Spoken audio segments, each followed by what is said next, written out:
नमस्कार दोस्तों। कहानी शुरू करने से पहले मैं आपको ये बताना चाहती हूँ कि अगर आप मोरल एंड मोटिवेशन कहानी सुनना पसंद करते हैं तो आप मेरे दूसरे चैनल एम्पावर द लाइफ पर आ सकते हैं। आपका वहाँ स्वागत है। द गोल्डन स्टोरीज में आपका स्वागत है। आइए सुनते हैं निर्मल वर्मा की लिखी कहानी लवर्स। एप्पल्स के सामने कॉरिडोर में अंग्रेजी अमेरिकी पत्रिकाओं की दुकान है। सीढ़ियों के नीचे जो बित्ते भर की जगह खाली रहती है वहीं पर आमने सामने दो बेंचें बिछी हैं। इन बेंचों पर सेकंड हैंड किताबें, पॉकेट बुक, उपन्यास और क्रिसमस कार्ड पड़े हैं। दिसंबर, पुराने साल के चंद आखिरी दिन।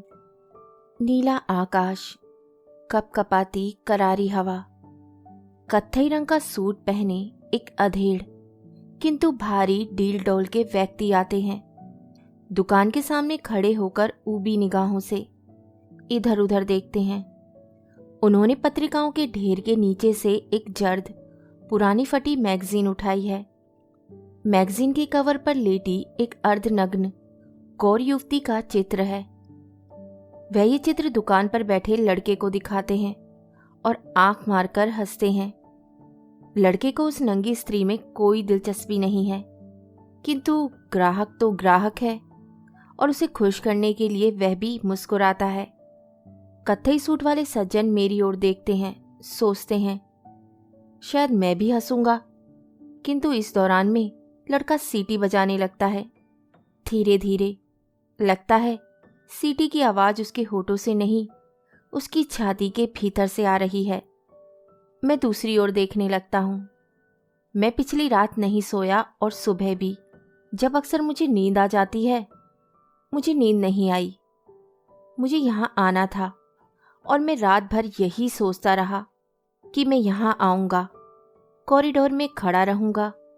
मैं उस सड़क की ओर देख रहा हूँ जहाँ से उसे आना है, जहाँ से वह हमेशा आती है।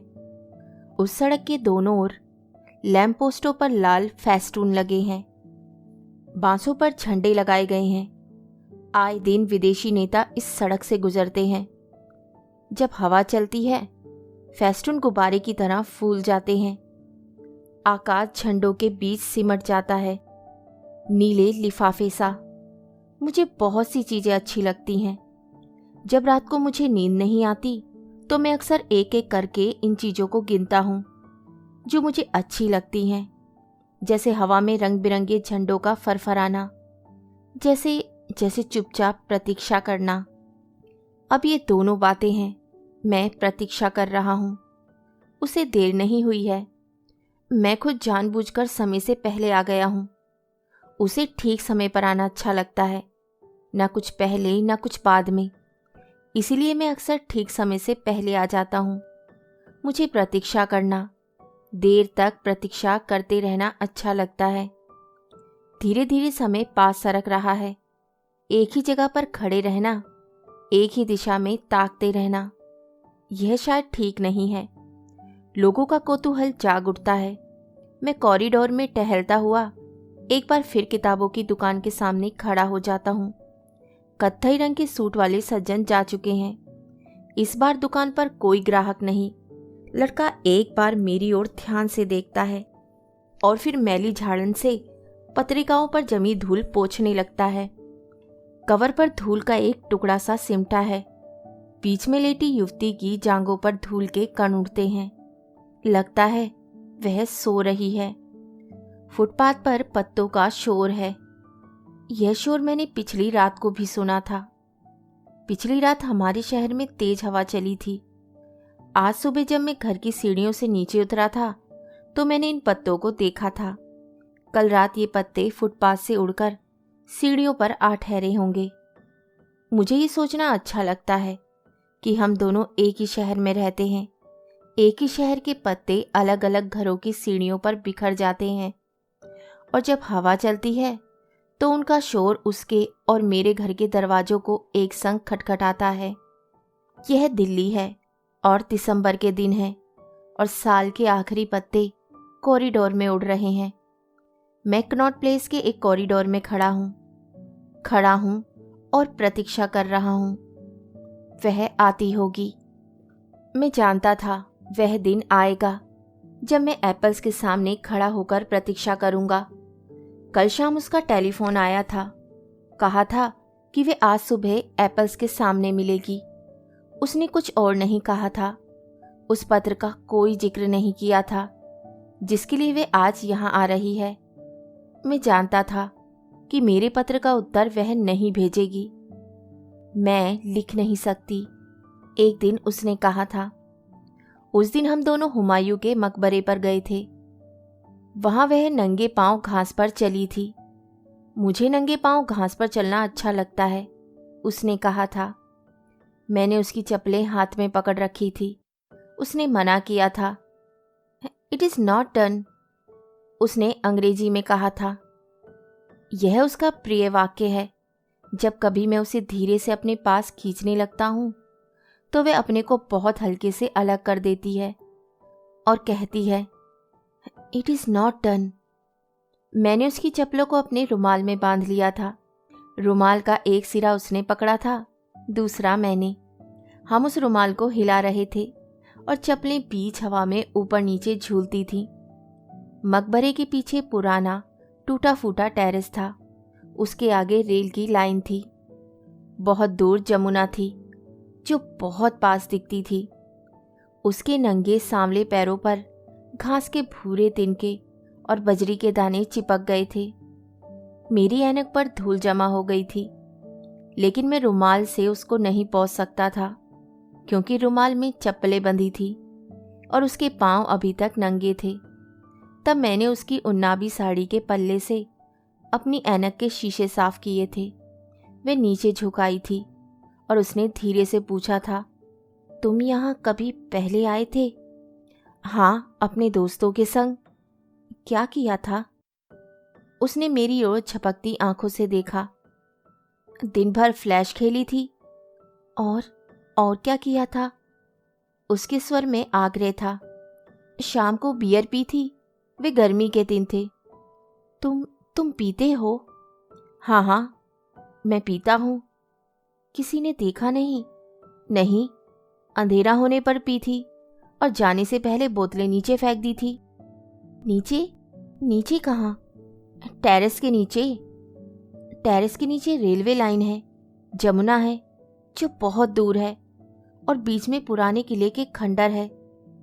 बहुत शुरू का मौन है और सर्दियों की धूप है जो किले के भग्न झरोकों पर ठगी सी ठिठकी रह गई है।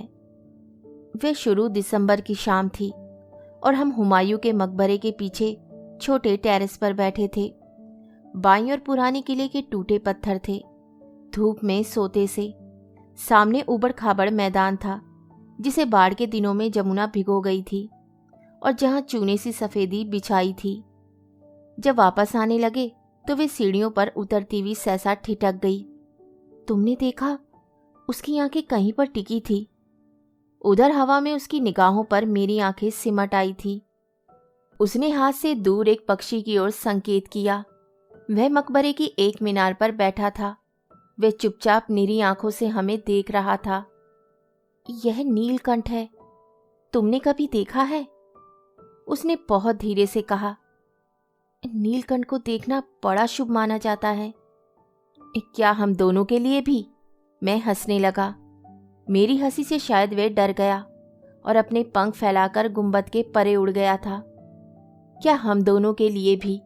यह मैंने कहा नहीं, सिर्फ सोचा था। कुछ शब्द हैं जो मैंने आज तक नहीं कहे। पुराने सिक्कों की तरह वे जेब में पड़े रहते हैं। ना उन्हें फेंक सकता हूँ, ना भुला पाता हूँ। जब वे आई तो मैं उसके बारे में नहीं सोच रहा था। मैं क्रिकेट के बारे में, सिनेमा के पोस्टरों के बारे में और कुछ गंदे अश्लील शब्दों के बारे में सोच रहा था जो कुछ देर पहले मैंने पब्लिक लेबोरेटरी के दीवार पर पढ़े थे। ऐसा अक्सर होता है। प्रतीक्षा करते हुए मैं उस व्यक्ति को बिल्कुल भूल जाता हूँ जिसकी मैं प्रतीक्षा कर रहा हूँ। सामने जो पेड़ों की कतार है वह सिंधिया हाउस की क्रॉसिंग तक जाती है और वहाँ ट्रैफिक लाइट लाल से गुलाबी होती है और गुलाबी से हरी। जब वे आई तो मुझे कुछ भी पता नहीं चला था। मैं ट्रैफिक लाइट को देख रहा था और वह मेरे पास चली आई थी। बिल्कुल पास, बिल्कुल सामने। उसने काली शॉल ओढ़ रखी है और उसके बाल सूखे हैं।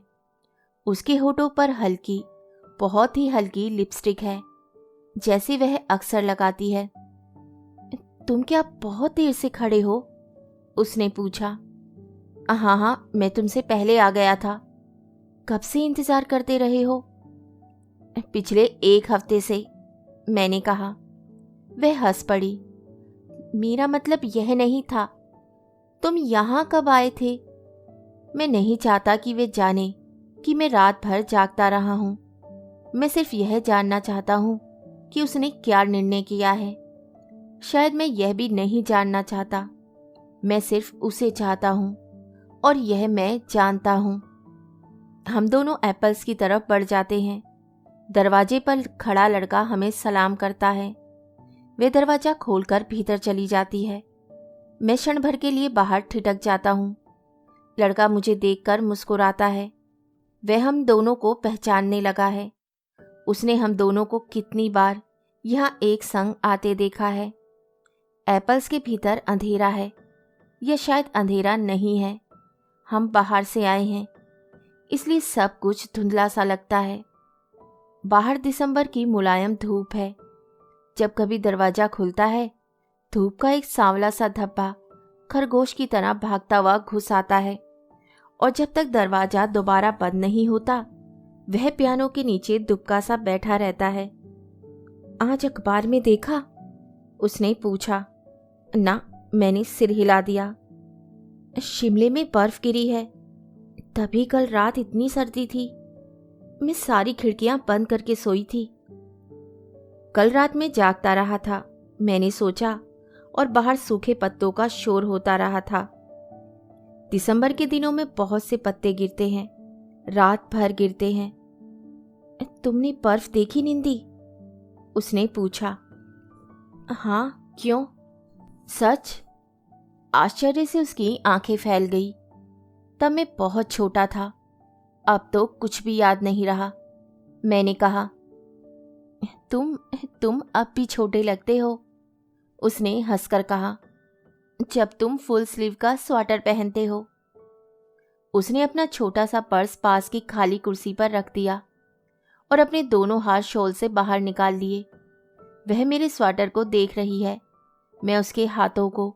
उसके दोनों हाथ मेज पर टिके हैं। लगता है जैसे वे उससे अलग हों। वे बहुत नर्वस हैं, आधे खुले हुए, आधे भिजे हुए। लगता है वे किसी अदृश्य चीज को पकड़े हुए हैं। हम कोने में बैठे हैं, जहां वेटर ने हमें नहीं देखा है। सुबह इतनी जल्दी बहुत कम लोग यहाँ आते हैं। हमारे आसपास की मेज कुर्सियां खाली पड़ी हैं। डांसिंग फ्लोर के दोनों ओर लाल शेड से ढके लैंप जले हैं। दिन के समय इनसे अधिक रोशनी नहीं आती।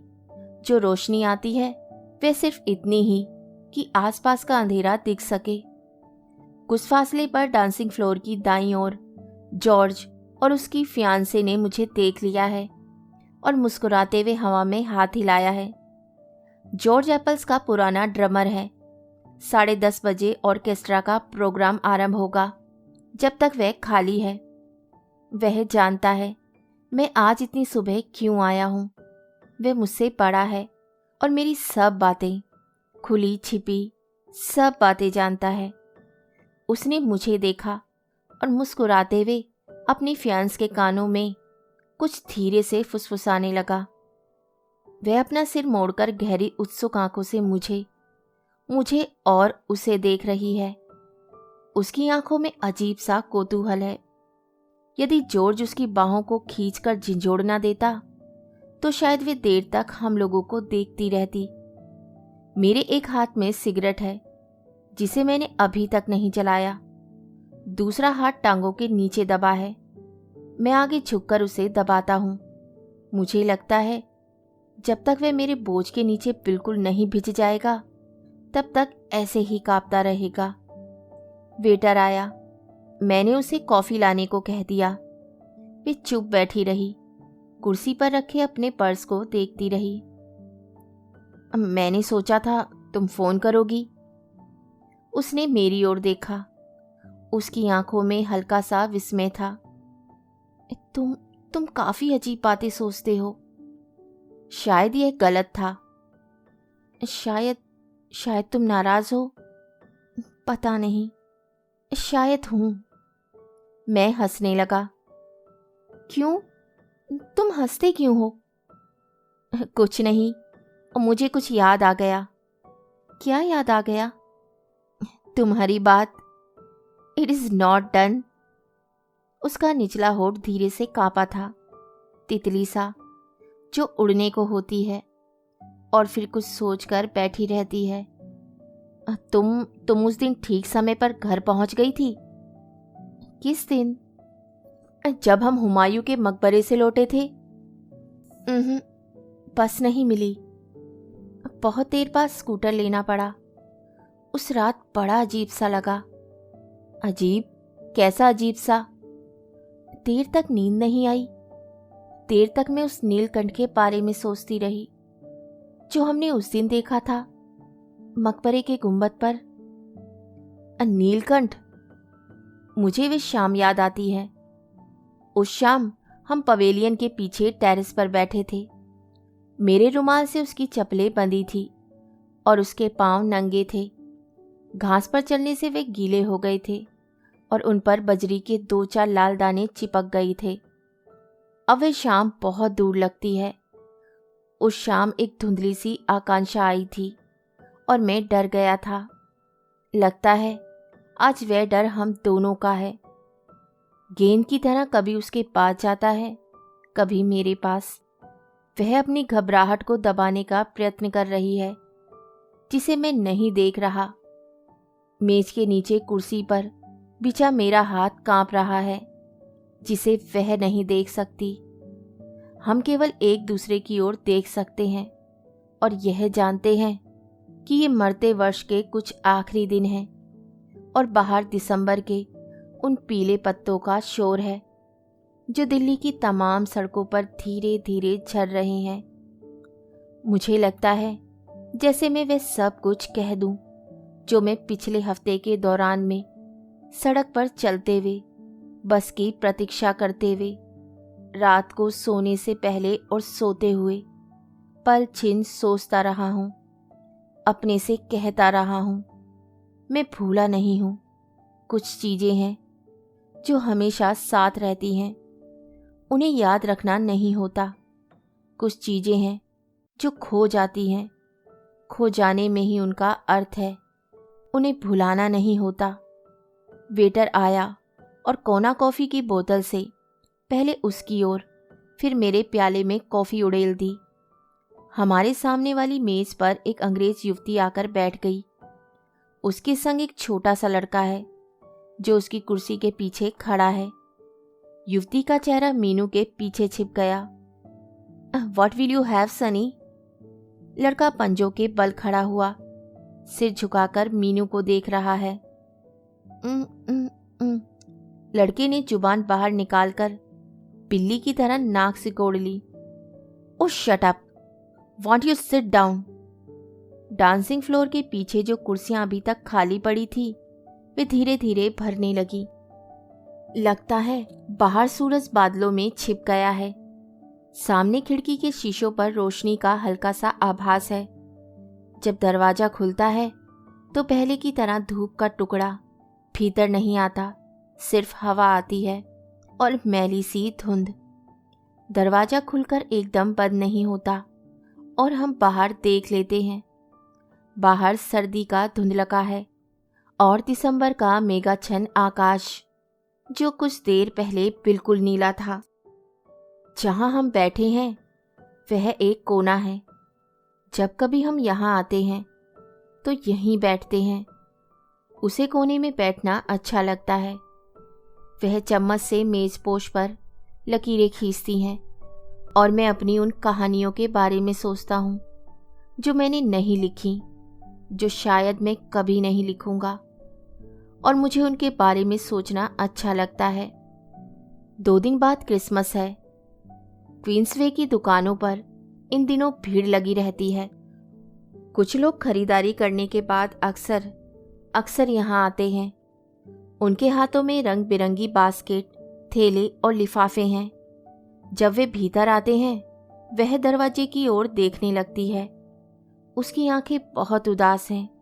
मैं उसकी बाहों को देख रहा हूँ। प्लास्टिक की चूड़ी और ज़्यादा नीचे खिसक आई है। उसका निचला हिस्सा प्याले की कॉफ़ी में भीग रहा है और चमक रहा है। निंदी, उसने धीरे से कहा और रुक गई। यह मेरे घर का नाम है। एक बार उसके पूछने पर मैंने बताया था। जब कभी हम दोनों एक दूसरे के संग होते हुए भी अपने अपने में अकेले हो जाते हैं और उसे लगता है कि उसकी बात से मुझे तकलीफ होगी, तो वह मुझे इसी नाम से बुलाती है। मेरा हाथ मेरे घुटनों के बीच दबा है। लगता है अब वह क्षण आ गया है जिसकी इतनी देर से प्रतीक्षा थी।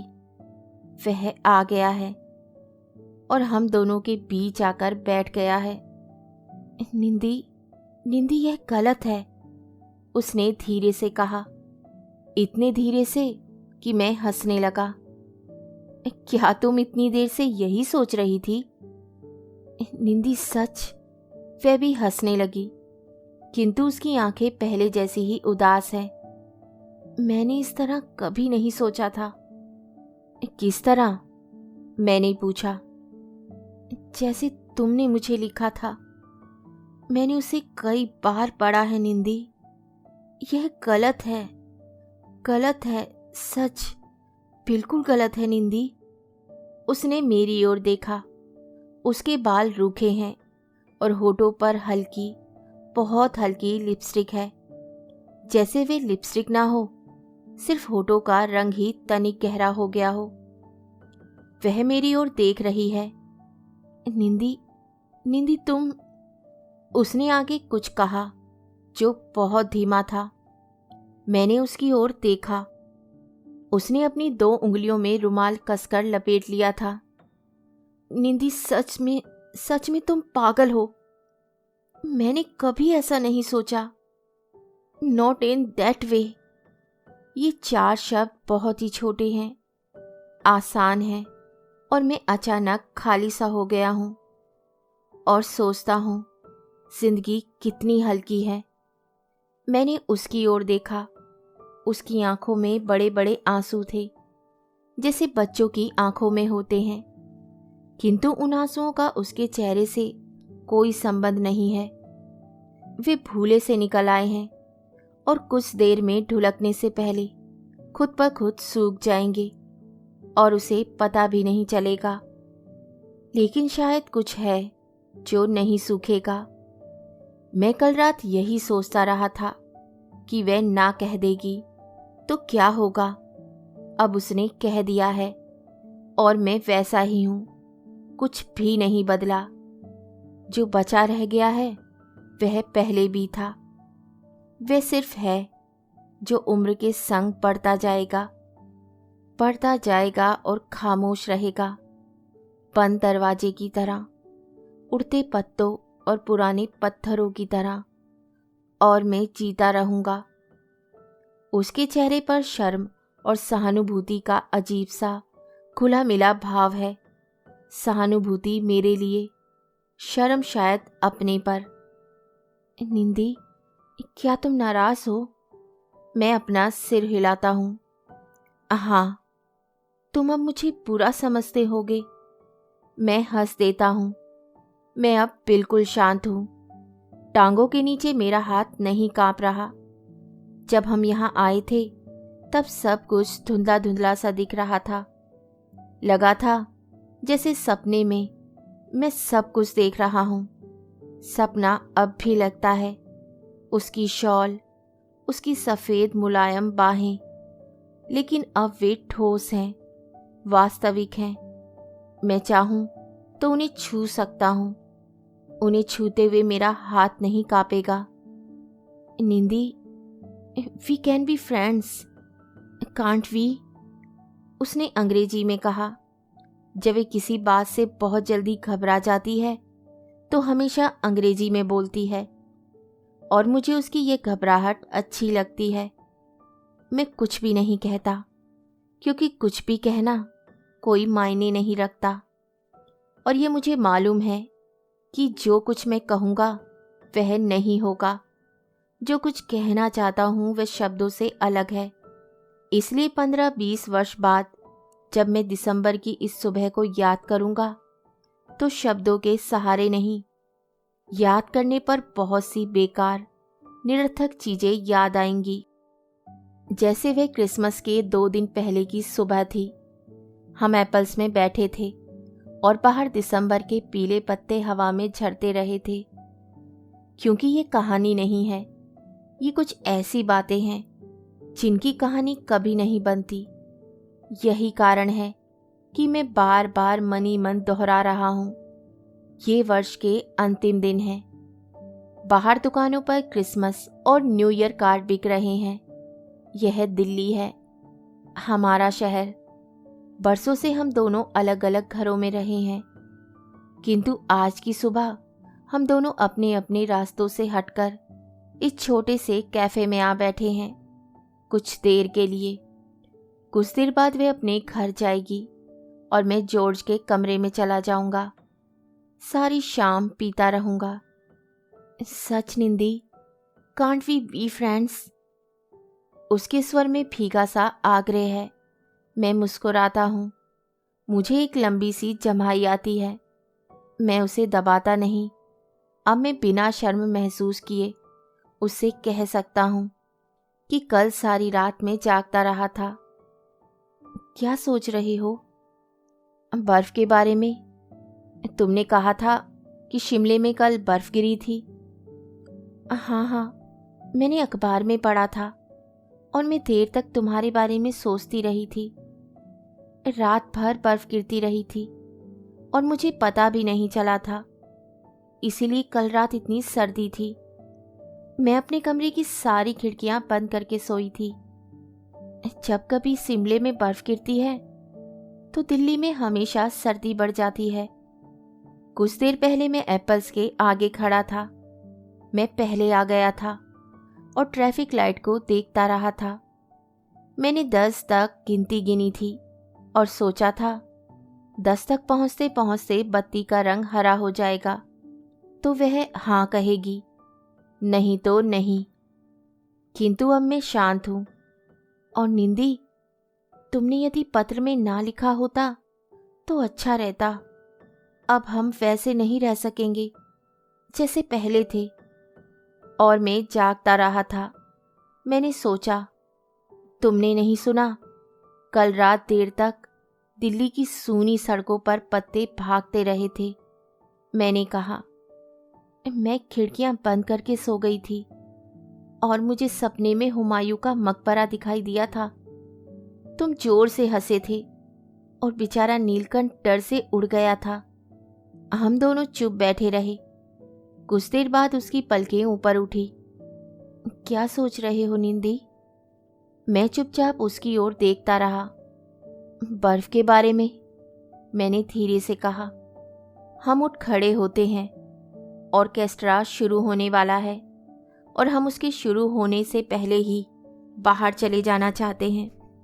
दरवाजे के पास आकर मैं ठहर जाता हूँ और आखिरी बार पीछे मुड़कर देखता हूँ। मेज़पोश पर वे लकीरें अब भी अंकित हैं जो अनजाने में उसने चम्मच से खींच दी थी। उन लकीरों के दोनों ओर 2 प्याले हैं जिनसे हमने अभी कॉफ़ी पी थी। वे दोनों बिल्कुल पास पास पड़े हैं और कुछ देर तक वैसे ही पड़े रहेंगे जब तक बैरा उन्हें उठाकर नहीं ले जाएगा। वे 2 कुर्सियां भी हैं जिन पर हम इतनी देर से बैठे रहे थे और जो अब खाली है। कुछ देर तक वे वैसी ही खाली प्रतीक्षारत पड़ी रहेंगी। जॉर्ज की फियांसे ने मुझे देखा। वह मुझे देखती हुई शरारत भरी दृष्टि से मुस्कुरा रही है। वे समझती है हम दोनों लवर हैं। जॉर्ज ने शायद उसे बताया होगा। जॉर्ज स्टेज पर ड्रम के आगे बैठा है। कुछ ही देर में ऑर्केस्ट्रा शुरू हो जाएगा। जॉर्ज ने भी मुझे देख लिया है। वे धीरे से ड्रम स्टिक हवा में घुमाता है गुड लक, उसने कहा और धीरे से आंख दबा दी। मैं बाहर चला गया। बाहर बादल छट गए हैं। कॉरिडोर में धूप सिमट आई है। एप्पल्स के बाहर अंग्रेजी पत्रिकाओं की दुकान पर कुछ लोग जमा हो गए हैं। सामने क्वींस वे की दुकानों के आगे भीड़ लगी है। क्रिसमस रिडक्शन सेल की तख्तियों पर टंगे रंग बिरंगे रिबन हवा चलने से फरफराने लगते हैं। उनके पीछे दिसंबर का नीला आकाश फैला है। मुझे एक लंबी सी जमाई आती है और आंखों में पानी भर जाता है। क्या बात है? कुछ नहीं। मुझे कुछ क्रिसमस कार्ड खरीदने हैं। मेरे संग आओगे? चलो, मैं बिल्कुल खाली हूं। हम दोनों क्वींस वे की ओर चलने लगते हैं। जरा ठहरो, मैं अभी आता हूं। मैं पीछे मुड़ गया और तेजी से कदम बढ़ाता हुआ अमेरिकी पत्रिकाओं की दुकान के सामने आ खड़ा हुआ। पुरानी पत्रिकाओं का ढेर मेरे सामने बेंच पर रखा था। मैं उन्हें उलट फेर कर नीचे से एक मैगजीन उठा लेता हूँ। वही कवर है जो अभी कुछ देर पहले देखा था। वही बीच का दृश्य जिस पर अर्धनग्न युवती धूप में लेटी है। क्या दाम है? मैंने पूछा। लड़के ने मुझे देखा, दाम बताया और मुस्कुराते हुए सीटी बजाने लगा। कहानी सुनने के लिए धन्यवाद। तो इसी के साथ मैं आपसे विदा लेती हूँ और कल फिर मिलती हूँ एक नई कहानी के साथ। तब तक के लिए अलविदा।